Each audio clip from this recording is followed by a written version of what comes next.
اعوذ باللہ من الشیطان الرجیم، بسم اللہ الرحمن الرحیم۔ السلام علیکم۔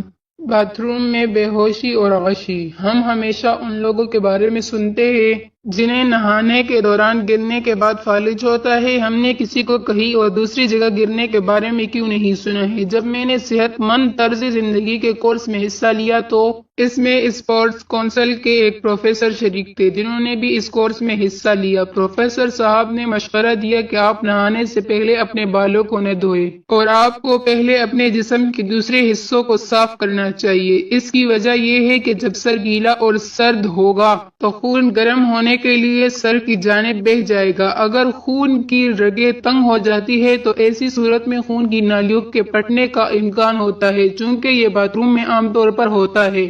اس لیے دوبارہ فالج کا حملہ ہونے سے بچنے کے لیے اپنی آگہی اور شعور کو اجاگر کرنے کو یقینی بنائیں۔